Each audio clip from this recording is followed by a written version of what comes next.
Curta o vídeo e se inscreva no canal. Audioteca ANCAP. Audioteca apresenta Teoria e História, Ludwig von Mises. Filosofia da História. 1. O tema da história. A história lida com a ação humana, isto é, com as ações executadas por indivíduos e grupos de indivíduos. Ela descreve as condições sob as quais as pessoas viveram e a maneira com que reagiram a estas condições. Seus temas são os julgamentos de valor humanos, os fins que os homens estabeleceram como meta, quando guiados por estes julgamentos, os meios a que recorreram para obter os fins que buscavam, e o resultado de suas ações. A história lida com a reação consciente do homem ao seu meio, tanto o meio natural quanto o meio social, tais como determinados pelas ações das gerações anteriores, bem como as de seus contemporâneos. Cada indivíduo nasce dentro de um ambiente social e natural específico. Um indivíduo não é simplesmente um homem genérico, a quem a história pode enxergar de maneira abstrata. Um indivíduo é, a qualquer instante de sua vida, um produto de todas as experiências às quais seus ancestrais foram expostos, além daquelas às quais ele próprio foi, até então, exposto. Um homem real vive como membro de sua família, de sua raça, de seu povo, e de sua época, como cidadão de seu país, como membro de um grupo social específico, como praticante de uma determinada vocação. Está imbuído de ideias religiosas, filosóficas, metafísicas e políticas, que por vezes amplia ou modifica de acordo com a sua própria maneira de pensar. Suas ações são guiadas por ideologias que adquiriu através do seu meio. Estas ideologias, no entanto, não são imutáveis, são produtos da mente humana, e alteram-se a partir do acréscimo de novos pensamentos ao estoque antigo de ideias ou quando substituem ideias descartadas. Ao tentar rastrear a origem de novas ideias, a história não pode fazer nada além de determinar que foram produzidas pelo pensamento de um homem. Os dados irredutíveis da história, além dos quais nenhuma investigação histórica pode chegar, são ideias e ações humanas. O historiador pode determinar a origem das ideias em outras ideias desenvolvidas anteriormente. Pode descrever as condições ambientais que motivaram o planejamento de determinadas reações, mas nunca poderá dizer, sobre uma nova ideia ou novo modo de ação, nada além do fato de que se originaram num determinado ponto do espaço e do tempo, na mente de um homem, e que foram aceitas por outros homens. Houve tentativas de se explicar o surgimento das ideias a partir de fatores naturais, em que foram descritas como produto preciso do ambiente geográfico, ou seja, da estrutura física do habitat das pessoas. Esta doutrina claramente contradiz os dados disponíveis. Muitas ideias são, de fato, uma resposta ao estímulo do ambiente físico de um homem. No entanto, o conteúdo destas ideias não é determinado pelo ambiente. Diversos indivíduos e grupos de indivíduos reagem de diferentes maneiras ao mesmo ambiente físico. Outros tentaram explicar a diversidade de ideias e ações através de fatores biológicos. A espécie humana está subdividida em grupos raciais com traços biológicos hereditários distintos. A experiência histórica não impede o pressuposto de que os membros de determinados grupos raciais tenham sido dotados de uma melhor capacidade para conceber ideias sensatas do que os de outras raças. No entanto, o que deve ser explicado é, por que as ideias de um indivíduo diferem daquelas de outros de sua mesma raça? Porque irmãos são diferentes entre si. Além do mais, é algo questionável se o atraso cultural indica de maneira conclusiva a inferioridade permanente de um grupo racial. O processo evolutivo que transformou os antepassados humanos, semelhantes a animais, no homem moderno, se estendeu por centenas de milhares de anos. Visto sob a perspectiva deste período, o fato de que algumas raças ainda não alcançaram um nível cultural que outras raças ultrapassaram há muitos milhares de anos atrás não parece importar muito. Há indivíduos cujo desenvolvimento mental e físico avança mais lentamente que a média, e que mais tarde em sua vida superam a maioria das pessoas de desenvolvimento normal. Não é impossível que o mesmo fenômeno possa acontecer com raças inteiras. Não há, para a história, nada além das ideias das pessoas e os fins que estabeleceram como meta, Quando motivadas por estas ideias, se o historiador se refere ao significado de um fato, ele sempre se refere à interpretação que os agentes homens deram à situação em que viveram e agiram, e ao resultado subsequente dessas ações, ou à interpretação que outros indivíduos deram ao resultado destas ações. As causas finais às quais a história se refere são sempre os fins que os indivíduos e os grupos de indivíduos estabelecem como meta. A história não reconhece no curso dos acontecimentos qualquer outro significado e sentido além daqueles atribuídos pelos agentes homens, julgados a partir do ponto de vista de suas próprias preocupações humanas. 2. O tema da filosofia da história. A filosofia da história encara a história da humanidade de um outro ponto de vista. Ela presume que Deus, ou a natureza, ou alguma outra entidade sobre-humana guie, providencialmente, o curso dos acontecimentos rumo a uma meta definida que é diferente dos fins que buscam os agentes homens. Há um significado na sequência de eventos que se sobrepõe às intenções dos homens. Os caminhos da providência não são os mesmos do homem mortal. O indivíduo, em sua miopia, se ilude ao acreditar que ele escolhe e age de acordo com suas próprias preocupações. Na realidade, ele tende a agir, inconscientemente, de tal maneira que o plano da providência seja, enfim, realizado. O processo histórico tem um propósito específico, definido pela providência sem qualquer consideração com a vontade humana. A tarefa do filósofo da história é julgar cada uma das fases da história do ponto de vista deste propósito. Se o historiador fala sobre progresso e retrocesso, ele se refere a um dos fins que os homens procuram alcançar, de maneira consciente, em seus atos. Na sua terminologia, progresso significa a obtenção de uma situação ou estado que os agentes homens consideram mais satisfatório que os estados anteriores. Na terminologia de um filósofo da história, progresso significa um avanço no caminho que leva à meta definitiva estabelecida pela providência. Toda variante da filosofia da história tem que responder a duas perguntas. Primeira, qual é o fim derradeiro que se tem como meta e qual o caminho através do qual ele deve ser atingido? Segunda, através de que meios os indivíduos serão induzidos ou forçados a seguir por este caminho? O sistema só fica completo quando ambas as questões forem respondidas satisfatoriamente. Ao responder a primeira pergunta, o filósofo se refere à intuição. Para corroborar sua conjectura, ele pode citar a opinião de autores mais antigos,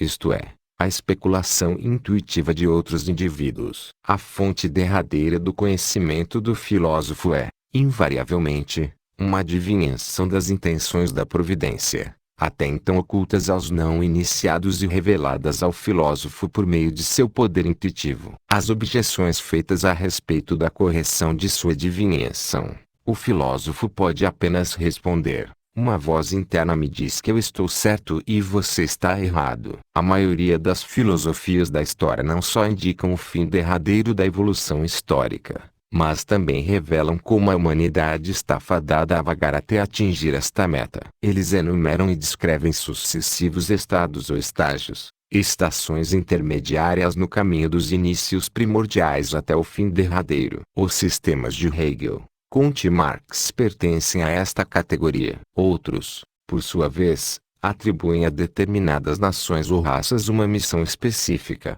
confiada a elas pelos planos da providência. Este é o papel dos alemães no sistema de Fichte, e dos nórdicos e arianos nas interpretações dos racistas modernos. No que diz respeito à resposta dada à segunda pergunta, duas categorias de filosofias da história devem ser distinguidas. O primeiro grupo afirma que a providência elege alguns homens mortais como instrumentos especiais para a execução de seu plano. Ao líder carismático são investidos poderes sobre-humanos. Ele é o plenipotenciário da providência, cujo cargo é o de guiar o populacho ignorante pelo caminho correto. Ele pode ser um rei hereditário, ou um cidadão comum que tomou poder espontaneamente a quem as massas cegas e perversas, tomadas pelo ódio e pela inveja, chamaram de usurpador. Para o líder carismático apenas uma coisa importa: a realização fiel de sua missão. não importando os meios a que possa ser obrigado a recorrer. Ele está acima de todas as leis e preceitos morais. O que faz é sempre certo, e o que seus oponentes fazem, sempre errado. Esta era a doutrina de Lenin, que, neste ponto, se desviou da doutrina de Marx. É óbvio que o filósofo não atribui o cargo de liderança carismática para qualquer homem que alegue ter recebido este chamado. Ele distingue entre o líder legítimo e o impostor perverso, entre o profeta enviado por Deus e o tentador oriundo do inferno. Ele denomina de líderes legítimos apenas aqueles heróis e visionários que levam os indivíduos rumo à meta imposta pela providência. Da mesma maneira que os filósofos discordam no que diz respeito a esta meta, eles também discordam no que diz respeito à distinção entre o líder legítimo e a encarnação do demônio. Discordam em seus julgamentos sobre César e Bruto, Inocêncio III e Frederico II, Carlos e Cromwell, os Bourbons e os Napoleões. Sua discordância, no entanto, vai ainda mais além. Existem rivalidades entre os diversos candidatos para o cargo supremo que são motivadas apenas por ambições pessoais. Nenhuma convicção ideológica separava César e Pompeu, a Casa de Lancaster e a de York, Trotsky e Stalin. Seu antagonismo se deve ao fato de que almejavam o mesmo cargo, que, obviamente, poderia ser ocupado por apenas um homem. Neste ponto, o filósofo é obrigado a escolher entre diversos pretendentes, tendo outorgado a si mesmo o poder de pronunciar o julgamento em nome da providência. O filósofo dá a sua bênção a um dos pretendentes e condena os seus rivais. O segundo grupo sugere outra solução para o problema. Em seu modo de ver, a providência recorreu a um artifício engenhoso. Ela implantou na mente de cada homem certos impulsos, cujo funcionamento deve necessariamente resultar na realização de seu próprio plano. O indivíduo acredita que está seguindo seu próprio caminho e buscando suas próprias metas, mas, inconscientemente, ele está fazendo a sua parte para a realização dos fins que a providência quer atingir. Este era o método de Kant. Ele foi reafirmado por Hegel e, posteriormente, adotado por muitos hegelianos, entre eles Marx. Foi Hegel quem cunhou a expressão astúcia da razão List der Vernunft. É inútil debater com doutrinas derivadas da intuição. Todos os sistemas de filosofia da história são suposições arbitrárias que não podem ser provadas ou desmentidas. Não há meios racionais disponíveis para se apoiar ou rejeitar uma doutrina sugerida por meio de uma voz interna. 3. A diferença entre o ponto de vista da história e o da filosofia da história. Antes do século XVIII, a maioria das dissertações que abordavam a história humana em geral, e não apenas a experiência histórica concreta, interpretava a história do ponto de vista de uma determinada filosofia da história. Estas filosofias raramente eram definidas e especificadas com clareza. Seus princípios eram tidos como aceitos a priori, e estavam implícitos nos comentários sobre os eventos. Somente na era do Iluminismo alguns filósofos eminentes abandonaram os métodos tradicionais da filosofia da história e deixaram de meditar sobre o propósito oculto da providência que conduz o curso dos acontecimentos. Eles inauguraram uma nova filosofia social, totalmente diferente do que é chamado de filosofia da história. Eles observavam os eventos humanos do ponto de vista dos fins que os agentes homens haviam estabelecido como meta, em vez do ponto de vista dos planos atribuídos a Deus ou à natureza. O significado desta mudança radical no panorama ideológico pode ser bem ilustrado referindo seu ponto de vista de Adam Smith. Mas,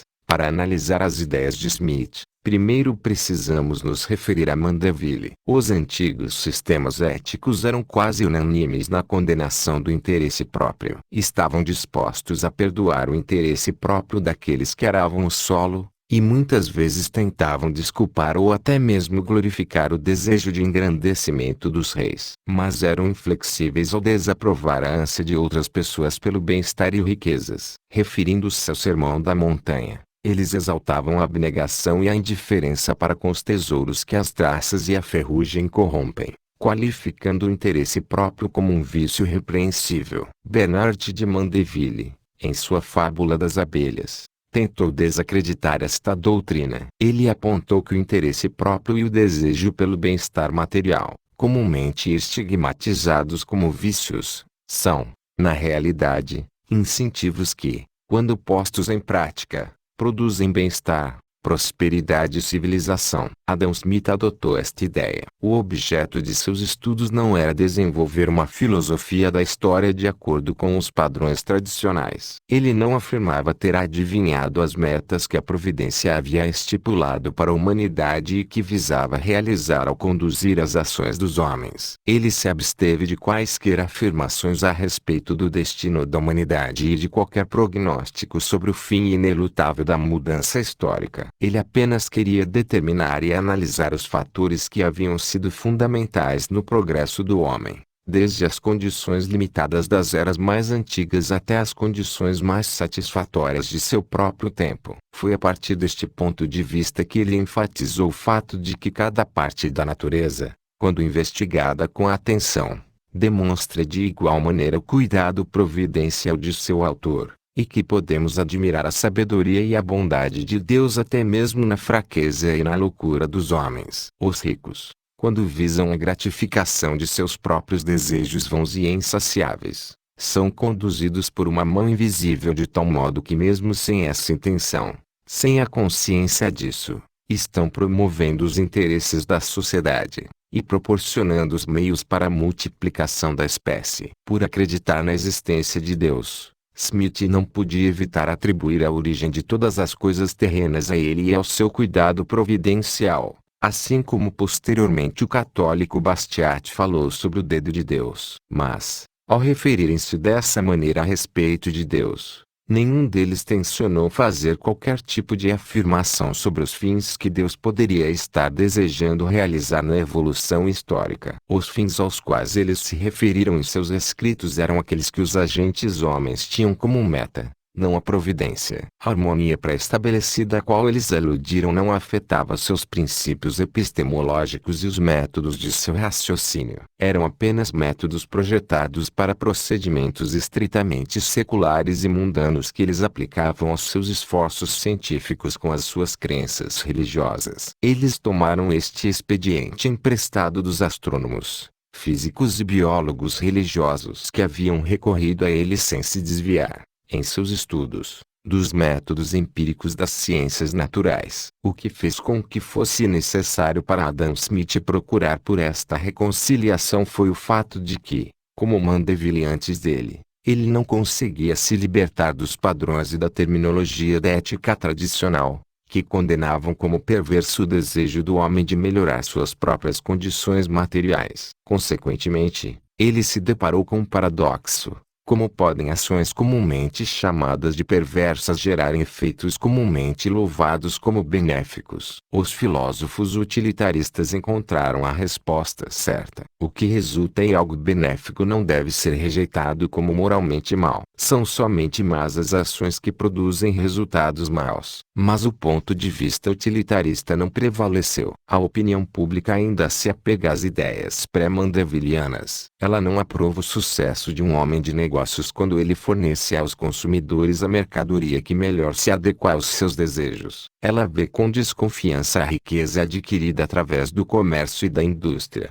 e apenas a considera perdoável se o seu proprietário se redimir por ela patrocinando instituições de caridade. Para os economistas e historiadores agnósticos, ateus e antiteístas, não há necessidade de se referir à mão invisível de Smith e Bastiat. Os historiadores e economistas cristãos que rejeitam o capitalismo como um sistema injusto consideram uma blasfêmia descrever o egoísmo como um meio que a providência escolheu para atingir os seus fins. Logo, os pontos de vista teológicos de Smith e Bastiat não têm mais qualquer significado em nossos tempos. Mas não é impossível que um dia as igrejas e seitas cristãs descubram que a liberdade religiosa só pode ser atingida numa economia de mercado, e cessarão de dar seu apoio às tendências anticapitalistas. Elas então deixarão de reprovar o interesse próprio, ou voltarão à solução sugerida por aqueles eminentes pensadores. Tão importante quanto perceber a distinção essencial entre a filosofia da história e a filosofia social nova e puramente mundana em que se desenvolveu a partir do século XVIII é ter consciência da diferença entre a doutrina de estágios implícita em quase todas as filosofias da história e as tentativas dos historiadores em dividir todos os eventos históricos em diferentes períodos ou eras. No contexto de uma filosofia da história,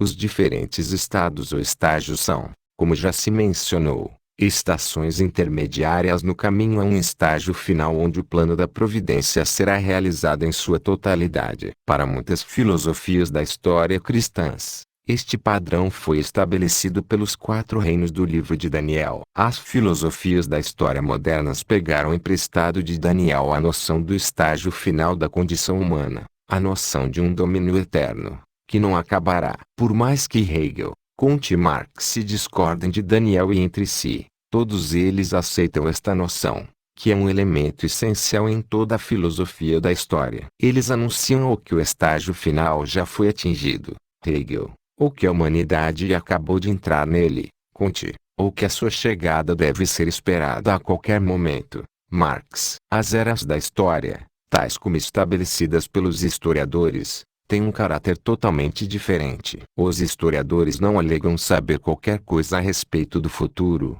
eles lidam apenas com o passado. Seus esquemas de periodização têm como meta classificar os fenômenos históricos sem qualquer presunção de prever eventos futuros. A prontidão com que muitos historiadores se apressam a comprimir a história geral ou determinados campos, como a história econômica ou social, ou a história da guerra, em subdivisões artificiais foi extremamente prejudicial. Ela representou mais um obstáculo do que um auxílio ao estudo da história. Muitas vezes foi motivada por algum viés político. Os historiadores modernos concordam em dar pouca atenção a este tipo de esquematização periódica. O que importa para nós, entretanto, é meramente estabelecer o fato de que o caráter epistemológico da periodização da história pelos historiadores difere dos esquemas de estágios propostos pela filosofia da história. 4. A filosofia da história e a ideia de Deus.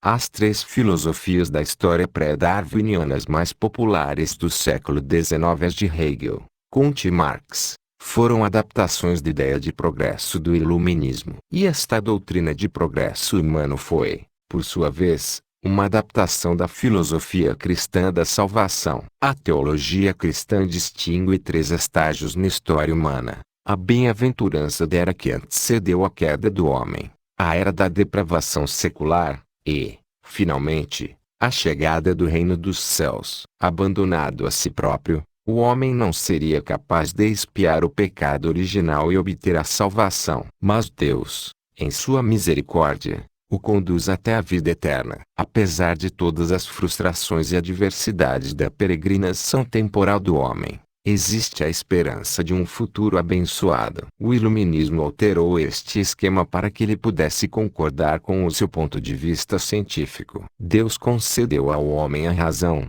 que o conduz na estrada rumo à perfeição. No passado obscuro, a superstição e as maquinações sinistras de tiranos e sacerdotes haviam restringido o exercício deste presente, tão precioso, concedido ao homem. Mas, finalmente, a razão se libertou de suas correntes e uma nova era foi inaugurada. A partir de então todas as gerações superarão as que as antecederam em sabedoria, virtude e sucesso na melhoria das condições terrenas. O progresso rumo à perfeição continuará para sempre. A razão, agora emancipada e colocada em seu devido lugar, jamais será relegada novamente à posição imprópria que a idade das trevas lhe havia designado. Todas as tentativas reacionárias dos obscurantistas estão fadadas ao fracasso. A tendência rumo ao progresso é irrevogável. Foi somente nas doutrinas dos economistas que a noção de progresso veio a ter um significado claro e preciso. Todos os homens estão lutando pela sua sobrevivência e pela melhoria das condições materiais de sua existência. Eles querem viver e elevar o seu padrão de vida. Ao utilizar o termo progresso, O economista se abstém de expressar qualquer julgamento de valor. Ele faz suas avaliações a partir do ponto de vista dos agentes homens. Considera algo melhor ou pior de acordo com o que assim lhes parece. Assim, capitalismo significa progresso, na medida em que traz consigo uma melhoria progressiva das condições materiais de uma população em contínua expansão. Ele fornece aos indivíduos alguns prazeres que eles não tinham antes, e que satisfazem algumas de suas aspirações. Mas, para a maioria dos defensores do melhorismo do século XVIII, esta característica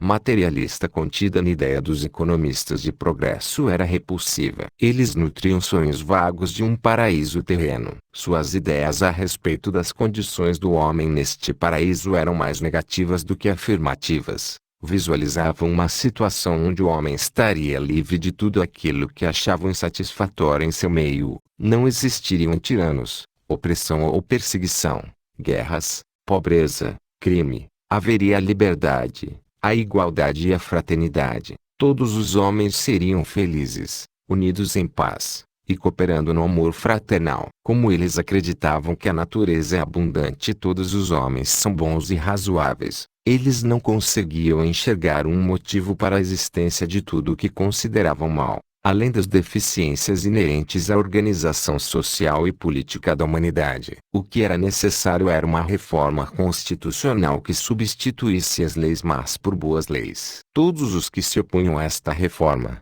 ditada pela razão, eram considerados indivíduos perdidamente pervertidos, inimigos do bem-estar comum, que os homens de bem estavam fadados a aniquilar fisicamente. O principal defeito desta doutrina era a sua incompreensão do programa liberal, tal como desenvolvido pelos economistas e posto em prática pelos pioneiros do empreendimento privado capitalista. Os discípulos de Jean-Jacques Rousseau, que exultavam com a natureza e o estado paradisíaco do homem em seu estado natural, não se deram conta do fato de que os meios de subsistência são escassos e que o estado natural do homem é a insegurança e a pobreza extrema. Eles depreciaram o máximo que puderam os esforços dos homens de negócio de eliminar a necessidade e a carência como sendo cobiçosos e predatórios. Embora fossem testemunhas da inauguração de uma nova forma de administração econômica, destinada a gerar uma melhoria sem precedentes no padrão de vida para um aumento populacional igualmente sem precedentes,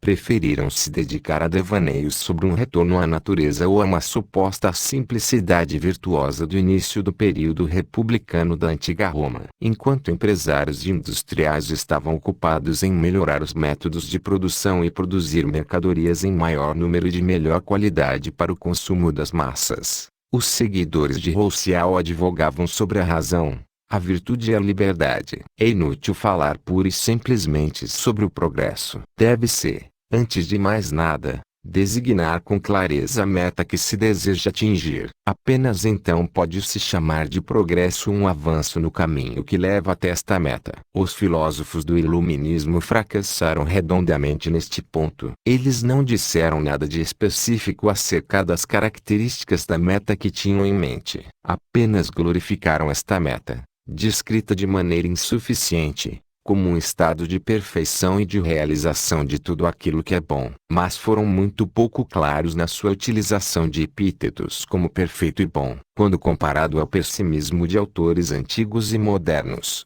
que haviam descrito o curso da história humana como a deterioração progressiva das condições perfeitas da fabulosa Idade de Ouro do passado. O iluminismo demonstrava um ponto de vista otimista. Como foi indicado acima, seus filósofos acreditavam na inevitabilidade do progresso rumo à perfeição devido à confiança que depositavam na razão humana. Por meio do uso da razão, o homem aprende cada vez mais a partir da experiência. Cada nova geração herda um tesouro de sabedoria de seus antepassados, e acrescenta algo novo a ele. Assim, os descendentes inevitavelmente ultrapassam seus ancestrais. Não ocorreu aos defensores desta ideia que o homem não é infalível e que a razão pode errar, tanto na escolha da meta final a ser atingida quanto nos meios aos quais se deve recorrer para isso. Sua fé teística implicava a crença na bondade da providência onipotente que guiará a humanidade ao longo do caminho correto. Sua filosofia eliminou a encarnação e todos os outros dogmas cristãos, porém esqueceu-se de a salvação. A magnificência de Deus se manifesta no fato de que a obra de sua criação estava necessariamente comprometida com a sua melhoria contínua. A filosofia da história de Hegel assimilou estas ideias. A razão, Vernunft, governa o mundo, e o reconhecimento disto equivale a admitir que é a providência quem o governa. A tarefa da filosofia da história é discernir os planos da providência. O fundamento definitivo do otimismo que Hegel apresentou em relação ao curso dos eventos históricos e o futuro da humanidade foi a sua firme fé na bondade infinita de Deus. Deus é a bondade genuína. A cognição da filosofia é que nenhum poder ultrapassa o poder do bem, isto é, Deus, e que poder nenhum pode evitar que Deus prevaleça, que Deus, no final, está certo e que a história humana não passa de um plano da providência. Deus governa o mundo. O conteúdo de seu governo, a realização de seu projeto, é a história da humanidade.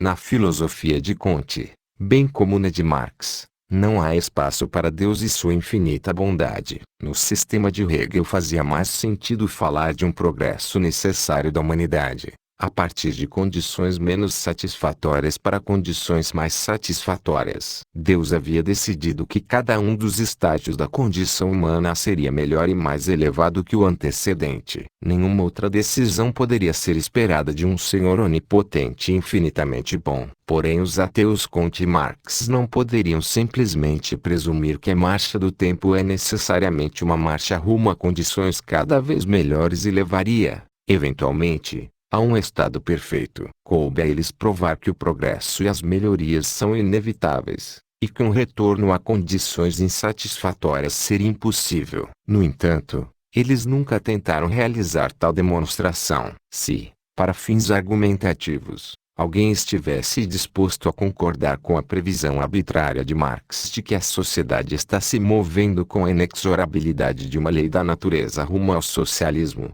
ainda assim, seria necessário examinar a questão de se o socialismo pode ser considerado um sistema praticável de organização econômica da sociedade, e se ele não significaria, em vez disso, a desintegração dos laços sociais, o retorno ao barbarismo primitivo, e a pobreza e fome para todos. O propósito da filosofia da história de Marx foi silenciar as vozes críticas dos economistas ao indicar que o socialismo era o próximo estágio, o estágio final do processo histórico e, como tal, um estágio superior e melhor do que os que o antecederam, que ele era mesmo o estado final da perfeição humana, a meta derradeira da história humana. Mas esta conclusão foi um non sequitur na estrutura de uma filosofia de história ateia. A ideia de uma tendência inexorável rumo à salvação e ao estabelecimento de um estado perfeito de felicidade eterna é eminentemente teológica. Na estrutura de um sistema fundamentado no ateísmo, ela não passa de uma mera conjectura arbitrária, desprovida de qualquer sentido. Não há teologia sem Deus. Um sistema ateu de filosofia da história não deve basear seu otimismo na confiança na bondade infinita de um Deus todo-poderoso. 5. Determinismo ativista e determinismo fatalista. Toda a filosofia da história é um exemplo de ideia popular, mencionada acima, de que todos os eventos futuros foram registrados de antemão no grande livro do destino. Uma permissão especial foi concedida ao filósofo para que ele pudesse ler as páginas deste livro e, então, revelar o seu conteúdo aos não iniciados. Este tipo de determinismo, inerente à filosofia da história, deve ser diferenciado do tipo de determinismo que guia a ação humana e a busca pelo conhecimento. Este último tipo, podemos chamá-la de determinismo ativista, é decorrente do ponto de vista de que toda a mudança é resultado de uma causa, e que existe uma regularidade na concatenação entre causa e efeito. Por mais insatisfatórios que tenham sido até hoje os esforços da filosofia para iluminar o problema da causalidade, é impossível para a mente humana conceber uma mudança sem causa. O homem não consegue deixar de acreditar que toda mudança é causada por uma mudança que a antecedeu, e que provoca mudanças posteriores. A despeito de todas as dúvidas levantadas pelos filósofos, a conduta humana é totalmente, e em todas as esferas da vida, ação, filosofia e ciência, guiada pela categoria da causalidade. A lição que o determinismo ativista dá ao homem é: se você quer atingir um fim específico, deve recorrer aos meios apropriados. Não há outra maneira de alcançá-lo. No entanto, no contexto de uma filosofia da história, determinismo significa: isto acontecerá, por mais que você tente evitá-lo. Enquanto o determinismo ativista é um chamado à ação, o maior esforço possível das capacidades físicas e mentais de um homem. Este tipo de determinismo, podemos chamá-la de determinismo fatalista, paralisa a vontade e gera passividade e letargia. Como já foi apontado, ele é tão contrário ao impulso inato rumo à atividade que ele jamais conseguiu se apropriar de fato da mente humana e impedir que as pessoas agissem. Ao apresentar a história do futuro, o filósofo de história, via de regra, se restringe a descrever eventos de grande escala e o resultado final do processo histórico. Ele acredita que esta limitação distingue seu trabalho de adivinhação dos augúrios dos videntes comuns que se fixam em detalhes e nas pequenas coisas sem importância. Estes eventos menores são, em seu ponto de vista, contingentes e imprevisíveis. Ele não se preocupa com eles. Sua atenção está dirigida exclusivamente para o grande destino do todo, não para mesquinharias que, em seu modo de pensar, não são importantes. No entanto, o processo histórico é o produto de todas estas pequenas mudanças que acontecem ininterruptamente. Aquele que alega conhecer o fim derradeiro deve, necessariamente, conhecê-las. Ele deve ser capaz de visualizá-las de uma só vez, com todas as suas consequências, ou ter consciência de um princípio que inevitavelmente conduzirá ao seu resultado a um fim predeterminado. A arrogância com a qual um autor que elabora seu sistema de filosofia de história despreza aqueles pobres coitados que leem a palma das mãos ou enxergam o futuro em bolas de cristal é,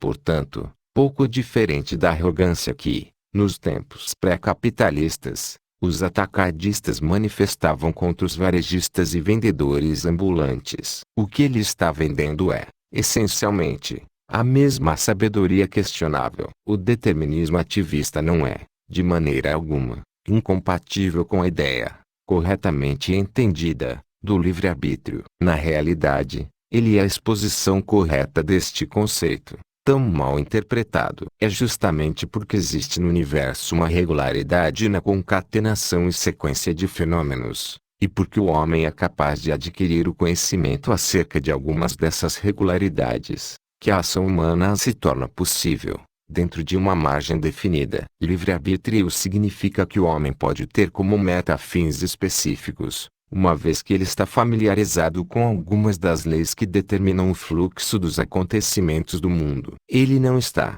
como os outros animais, inevitável e irremediavelmente sujeito ao funcionamento cego do destino. Ele pode, dentro de limites estreitos e definidos, desviar os eventos do curso que tomariam se não sofressem a sua interferência. Ele é um ser atuante. É nisto que consiste a sua superioridade sobre os ratos, micróbios, plantas e pedras. Neste sentido, ele aplica o termo, talvez inadequado e enganoso, livre-arbítrio. O apelo emocional do reconhecimento desta liberdade, e a ideia de responsabilidade moral que traz consigo, são fatos tão reais quanto qualquer outra coisa que possa receber esta denominação. Ao se comparar com os outros seres vivos, o homem vê a sua própria dignidade e superioridade em sua vontade. Esta vontade não pode ser submissa, e não cede a qualquer tipo de violência e opressão, porque o homem é capaz de escolher entre a vida e a morte e optar pela morte se a vida só puder ser preservada à custa da submissão a condições intoleráveis. Somente o homem é capaz de morrer por uma causa. Era isto que Dante tinha em mente, sci voluntas, se non vuol, non se morsa. Uma das condições fundamentais da existência e da ação humana é o fato de que o homem não sabe o que acontecerá no futuro. O representante de uma filosofia da história, ao arrogar a si mesmo a onisciência de um Deus, alega que uma voz interior lhe revelou o conhecimento daquilo que está por vir.